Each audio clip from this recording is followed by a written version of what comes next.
at manatili sa kapangyarihan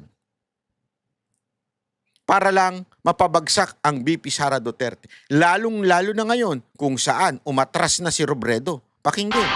Umaasa pa rin ang ilang kaalyado na tatakbo sa 2028 presidential race, si Naga City Mayor Robredo, kahit desidido siyang maging re-electionist na lang. Dapat anyang wag umasa sa isang savior, sabay banggit sa mga pwedeng tumakbo sa 2028. May nabanggit ding mga mayor na pwede kung nasa edad na. Nakatutok si Mav Gonzalez. Buo na ang desisyon ni Naga City Mayor at dating Vice President Leni Robredo na huwag tumakbo sa pagka-presidente, vice-presidente o senador. Ever since man, pag kandidato kong Naga, klaro sa kuya, na din ako mabalik ng national. Si Manghabo sa kuya, nangungutya na nahiling binangayayan, mabaribay man nangayaisip. Ang plano niya, maging re-electionist sa 2028 dahil nakikita niyang mas epektibo siya sa lokal na pamahalaan. Matagal na anya niya itong sinasabi sa mga kaalyado niya. Kasi hiling ko dapat haliun na ito bagang mentality na gano'n may sarong savior. Na may man arog ka yan. May man arog ka yan. May man monopoly kang kakayahan. Katunayan, marami aniyang pwedeng tumakbo bilang presidente sa 2028 na handa niyang tulungan. Katakol man kaya ang pwede. Katakol man ang pwede. Sa grupo mi, si Risa, pero beses na nagsabing okay siya. Sa hiling ko, si Bam sa Tingnan mo yan. Kaya na lang din na wala talagang pag-asa eh. Kasi mantakin mo ang kanilang hope si Risa.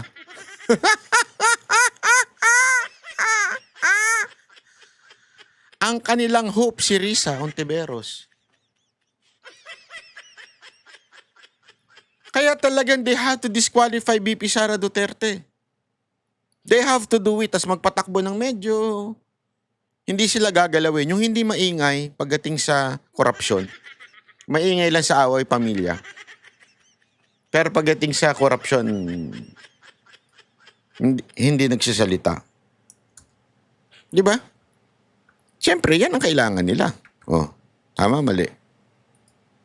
Tuloy. Sige ko, pwede man yan. Although pareho nagsabing Hapo Linda. Nagbanggit din siya ng mga pangalang mula sa mga lokal na pamahalaan, bagaman ng ilan, posibleng hindi pa aniya pwede sa 2028. Sa hiling ko, si Vico would make a good president. Si Vico? Pambihirang buhay ere, oo. Pambihirang buhay ere. Ako, hindi naman ako, napakahilaw pa, sobra. Hindi, alam mo, makikita mo naman yan sa lungsod. Kung siguro yung Pasig, masasabi mong kaya nang pumantay sa Davao City, go. Hindi, why not? Ako, para ako sa bayan eh. Kung anong kagaganda ng bayan, bakit hindi? Di ba? I think Vico Sotto is a good mayor. No question about it. Pero para sa akin, kulang pa. Kulang pa. Bakit? Yun yang sa issue ng flood control. Anong ginawa niya? Pumunta sa kamera, binanatan lang yung kanyang kalaban. Na si Diskaya. Hindi, kayo, hindi nyo ba nakikita yun? Para sa akin, even if you are just a mayor,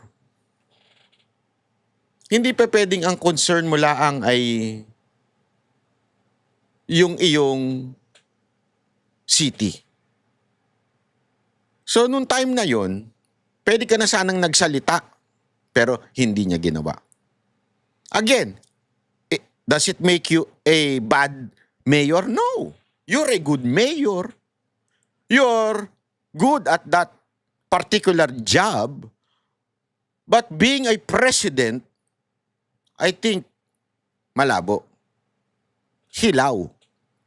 Kaya nga ako, di ba, sinabi ko sa inyo yung komento ni Isko. Isko is a friend.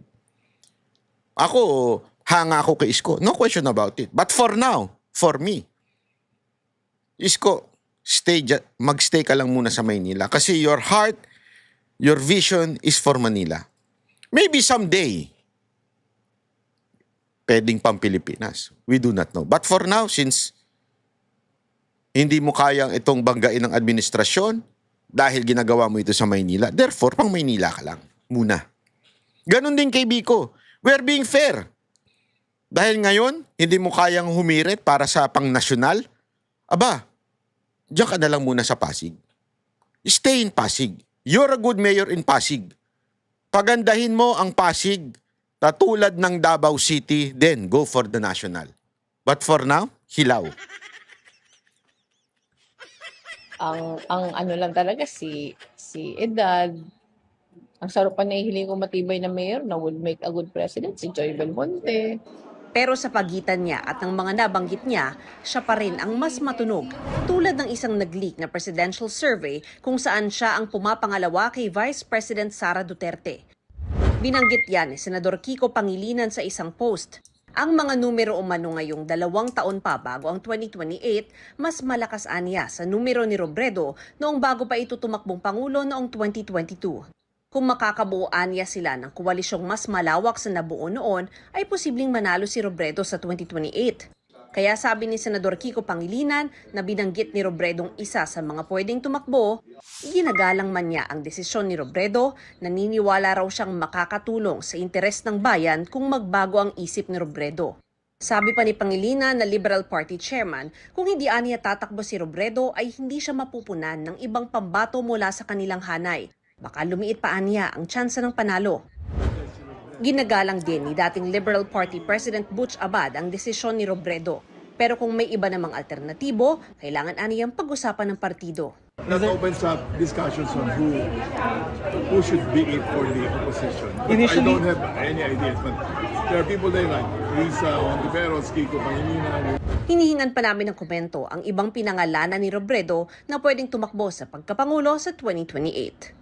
Mav Gonzalez, Nakatutok, 24 Oras. Ayun. Di ba? So, bakit natin ipinlay yan?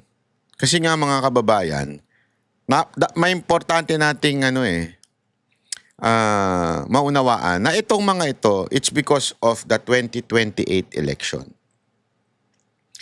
They're really trying to find someone that can beat BP Sara Duterte.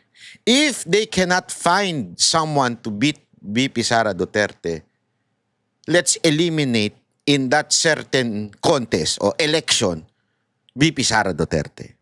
How to do it? Impeachment and other extrajudicial, di ba? Action. Hindi na natin sasabihin killing. Action. Pero they would really try their best to impeach BP Sara Duterte and disqualify her sa darating na eleksyon. Yan po ang talagang tunay na nangyayari ngayon. Kasi alam mo, eto bakit ko ba paulit-ulit na sinasabi sa inyo na tila yung mainstream media ay bayaran, hindi lang ho sa bayaran at tila sila ho ay sumusuporta sa mga NPA. Bakit ko nasabi? Eto, makinig ho tayo mabuti, ha? Ang tinding pasabog ni Romualdez. Yung kanyang sinabi, napakatindi. Kung ikaw ay mainstream media, usually, pag may nakita kang news, matindi, huhukayin mo lahat Di ba? I mean, gagawan mo ng mga follow-up news, follow-up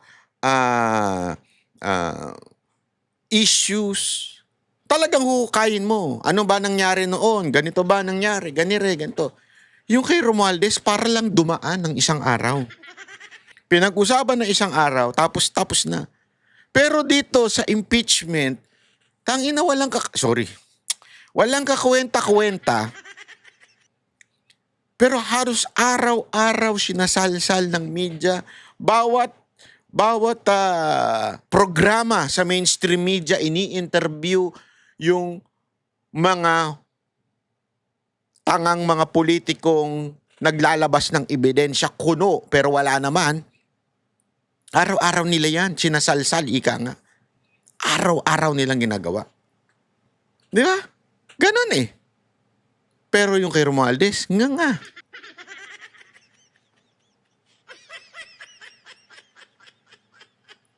Tingnan ninyo yung mga news na pinalalabas lang kay Romualdez. Yung una, yung ang tawag dito, yung sinasabing may whole departure order. Diba? Yung mga ganun lang. Kami ang boses ng masa, hindi natatakot. Katotohanan lang, di kami nalulunod. Walang bahid ng sismis, lahat ay totoo. Kahit sino ka pa, pag mali ka babanatan ka.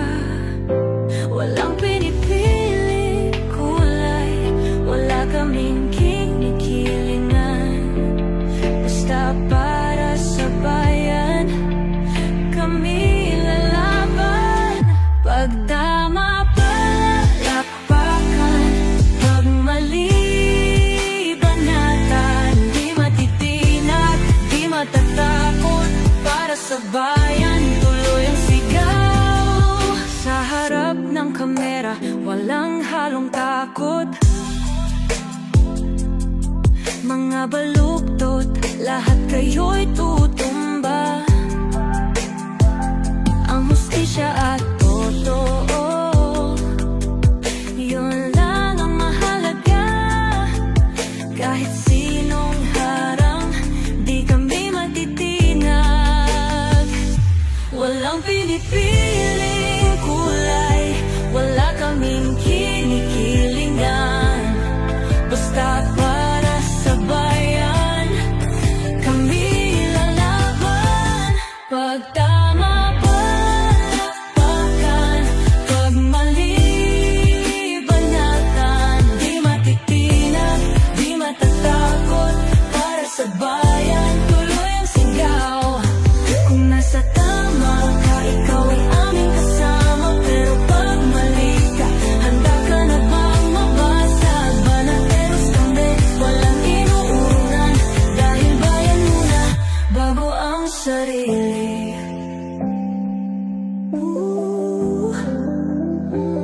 Bago ang sarili.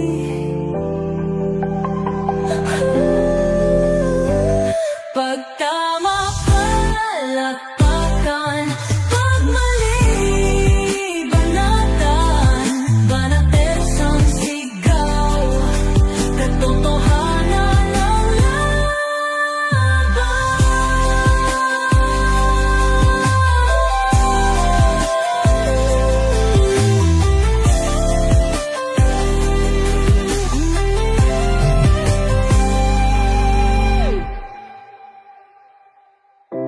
Sa harap ng kamera, walang